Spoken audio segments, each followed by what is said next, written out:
کیونکہ وہ حساب لے رہا ہے جس کا حساب بہت سخت ہے. وہ دنیا میں رحیم ہے، کریم ہے، لیکن وہ غفار ہے، قہار. یہ نہ بھولو. اس سے پہلے کہ موقع ہاتھ سے چلے جائے یاد کرو اس لمحے کو جسے موت کہتے ہیں. اور سورہ یاسین کیوں پڑھا جاتا ہے ایصال ثواب میں؟ سورہ یاسین میں ایک جملہ ہے، اگر تم سچے ہو تو موت کی تمنا کرو. کوئی ہے جو موت کی تمنا کرتا ہے؟ وہ تو جینے کی آرزو میں رہتا ہے، دنیا جمانے، دنیا کمانے، دنیا پانے کی تمنا میں رہتا ہے، گھر بنانے کی تمنا میں رہتا ہے. اب اناگریشن نہیں ہوتا، ملک الموت کہتے چلیے یہ آپ کا گھر نہیں، آپ کا اصلی گھر آپ کو بلا رہا ہے.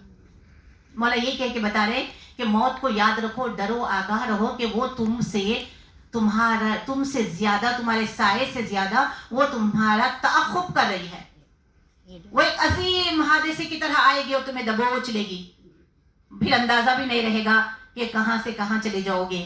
وہاں جانے کے بعد کچھ لوگ ایسے ہوں گے، موت پانے کے بعد، موت ملنے کے بعد، موت کا مزہ چکھنے کے بعد کچھ لوگ ایسے ہوں گے جو پرہیزگار ہیں. کیسے ہوں گے کہ ان کو بھلائی ہی بھلائی نصیب ہوگی.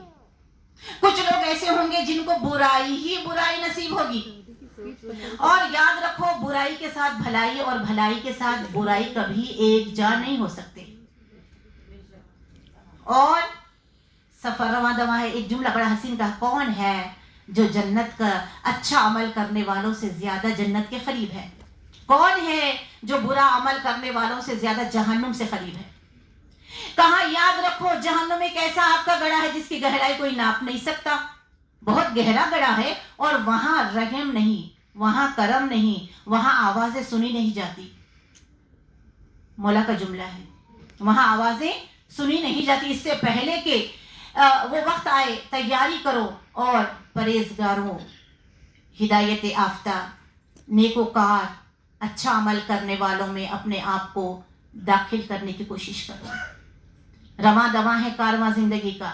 مولا کائنات نے زبان کے بارے میں بہت خوبصورت جملے کہے ہیں، کیونکہ انسان کا سارا دار و مدار جو ہے نا، رسول اکرم نے فرمایا کہ سب سے زیادہ جہنمی لوگوں سے جب پوچھا جائے گا کہ تم جہنم میں کیسے آئے، تو کہا جائے گا کہ زبان کی وجہ سے آئے ہیں.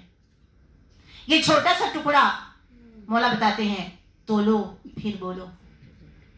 اے انسان تو اپنی زبان کے نیچے چھپا ہوا ہوتا ہے، جب تو زبان کھولتا ہے تو پتا چلتا ہے دکان کوئلے کی ہے کہ سونے کی ہے.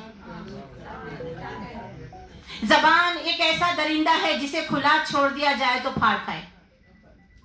زبان کا مارا ہوا تلوار کی دھار سے زیادہ، مولا کا جملہ ہے، تلوار کا زخم تو مٹ جاتا ہے لیکن زبان کا زخم نہیں مٹتا. زبان کو اللہ نے 32 باڈی گارڈ دانتوں کے پیچھے رکھا ہے. اور آخری زمانے میں مولا کہتے ہیں جب میرا مہدی، مولا نے اس خطبے کو مکمل کر کے تھوڑا امام زمانہ کا ذکر کروں. مولا فرماتے ہیں کہ عمل کی طرف دیکھو، جب ہم تم کو، یہ جملہ مکمل کر لوں، کہ ہم نے تم کو مصر کا حاکم بنایا اور تمہیں مدت حکومت ملی. یہ مدت حکومت ہر ایک کو ملتی ہے. ماں کو بچوں پہ حکومت دی گئی.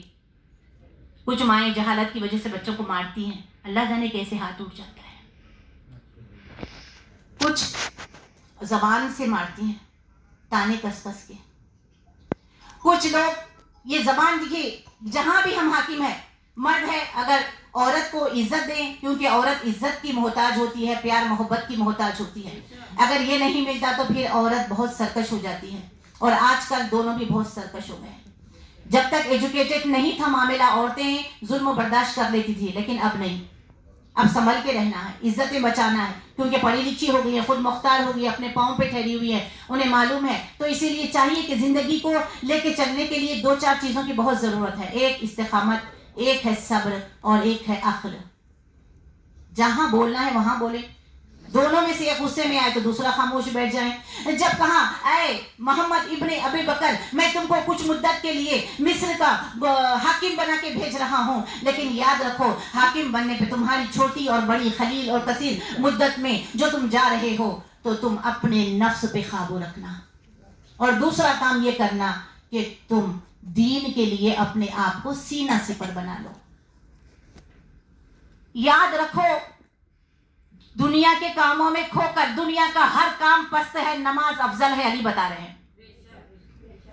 اور کیسے علی والے ہیں جو علی سے محبت کا تو دعویٰ بھرتے ہیں اور نماز کی قدر نہیں. مولا کہہ رہے ہیں ہم یہ شیعہ قوم میں پیدا ہو گئے, ہمارا کوئی کمال نہیں, یہ تو ہماری والدہ کا کمال ہے ہم سب کی, جو ہمیں اتنا بڑا مرتبہ ملا ہے کہ ہم 14 کے عاشق بن گئے. یہ صرف ماؤں اور بابا کی وجہ سے ہمیں مرتبہ ملا. ہمارا کمال اس وقت شروع ہوگا جب ہم عمل کرنے لگیں گے. ہم علی ہمارا اور نہج البلاغہ 20 بار انگریز پڑھے, شرم کی بات ہے ہمارے لیے. علی ہمارے مولا روحانی ایمانی باپ نے ہمارے لیے میراث چھوڑی ہے. دنیا کی ساری اکانومی زیرو ہے, ہیرے جواہرات سب قربان ہے نہج البلاغہ کے ایک قول پر, لیکن ہم وہ نہیں پڑھتے. مال کمانے کے لیے قبرستان میں بھی جا کے بیٹھ جائیں. مولا کا خود کا جملہ ہے, رات کے 12 بجے کے بعد وہاں پر کچھ مال ملنے والا ہے, حکومت 1 لاکھ کی پالیسی دے رہی ہے, پورے قبرستان میں رہیں گے. لیکن آخرت کے لیے نماز شب میں اٹھو, کیا کارڈ آپ کو نظر آئے گا, پن کوڈ رہے گا, لیکن پیسہ آپ کو بینک میں نظر آئے گا. اسی طرح آخرت کے لیے اچھے کام جو ہے یہاں پہ عمل کرنا ہے, کیش وہاں کرنا ہے. لیکن اچھے کاموں کے لیے بہت کم توفیق ہوتی ہے. ہم اچھے کاموں کے لیے متحرک بہت دیر سے ہوتے ہیں. ہاں, جب بوڑھے ہو جاتے ہیں, جب باڈی کمزور ہو جاتی ہے, جب گناہ کرنے کے قابل نہیں رہتے. عزیزم, 60 سال کے بعد تو یوں بھی گناہ کچھ جو بھی انسان کرتا ہے اس کی باڈی میں وہ پاور ہوتا ہی نہیں. جوان بچیاں بچے جو یہاں پہ, آپ کو خوش نصیب ترین لوگ ہو کہ آپ اگر اچھا عمل کریں گے تو امام زمانہ کا جلد ظہور ہو سکتا ہے.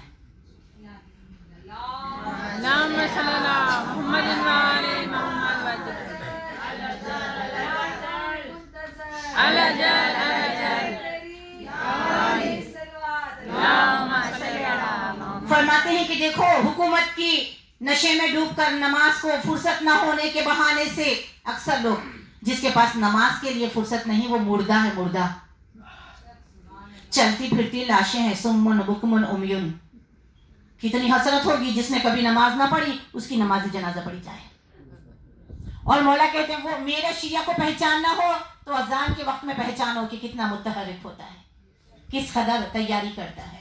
کہا اے محمد ابن ابی بکر, میں نے تم کو حاکم بنایا, حکومت کے نشے میں ایسا نہ ہو کہ فرصت کا بہانہ کر کے نماز کو جلدی پڑھ لو, یا فرصت نہ ہونے کا بہانہ پڑھ کے نماز کو تاخیر کرو.